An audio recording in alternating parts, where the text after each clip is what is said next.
ಇನ್ನು ವಿಧಾನಸಭೆ ಮತ್ತು ವಿಧಾನ ಪರಿಷತ್ ಅಧಿವೇಶನ ನಡೀತಾ ಇರತಕ್ಕಂಥದ್ದು ನಿಮಗೆಲ್ಲ ಗೊತ್ತಿದೆ. ಅದನ್ನು ಇನ್ನೂ 2 ದಿನ ವಿಸ್ತರಣೆ ಮಾಡುವಂತಹ ತೀರ್ಮಾನಕ್ಕೆ ಈಗ ರಾಜ್ಯ ಸರ್ಕಾರ ಬಂದಿದೆ. ಸೊ ಅಧಿವೇಶನ ಇನ್ನೂ 2 ದಿನ ವಿಸ್ತರಣೆ ಆಗುವಂತಹ ಸಾಧ್ಯತೆ.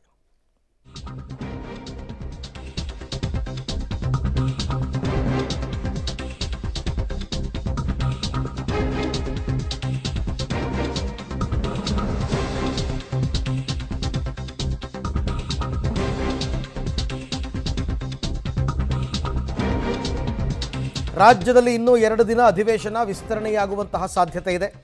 ಸಿಎಂ ನೇತೃತ್ವದ CLP ಸಭೆಯಲ್ಲಿ ಅಧಿಕೃತ ಘೋಷಣೆ ಆಗುತ್ತೆ. ಬೆಂಗಳೂರಿನಲ್ಲಿ ಖಾಸಗಿ ಹೋಟೆಲ್ನಲ್ಲಿ ಈ ಮೀಟಿಂಗ್ ನಡೆದಿತ್ತು. ಶಾಸಕಾಂಗ ಸಭೆಯಲ್ಲಿ ಮುಖ್ಯಮಂತ್ರಿ ಸಿದ್ದರಾಮಯ್ಯನವರು ಮಾತಾಡಿದ್ದಾರೆ. ನರೇಗಾ ಯೋಜನೆ ಬಗ್ಗೆ ಇನ್ನೂ ಚರ್ಚೆ ಆಗಬೇಕು, ನಿರ್ಣಯ ಅಂಗೀಕರಿಸಬೇಕು.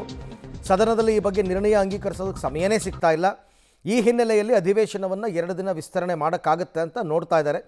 ಫೆಬ್ರವರಿ 1 ಮತ್ತು 2ರಂದು ವಿಶೇಷವಾಗಿ ನರೇಗಾ ಬಗ್ಗೆ ಚರ್ಚೆ. ಬಟ್ ಫೆಬ್ರವರಿ 1ನೇ ತಾರೀಕು ಭಾನುವಾರ ಬರುತ್ತೆ. ಬಟ್ ಭಾನುವಾರ ಇವರು ಅಧಿವೇಶನ ನಡೆಸ್ತಾರಾ ನೋಡೋಣ. ಸದ್ಯಕ್ಕಂತೂ ಈಗ ಆ ತೀರ್ಮಾನಕ್ಕೆ ಬಂದಂಗಿದೆ, ಇನ್ನೊಂದು 2 ದಿನ ಎಕ್ಸ್ಟೆಂಡ್ ಮಾಡ್ಕೊಳ್ಳೋಣ ಅಂತ.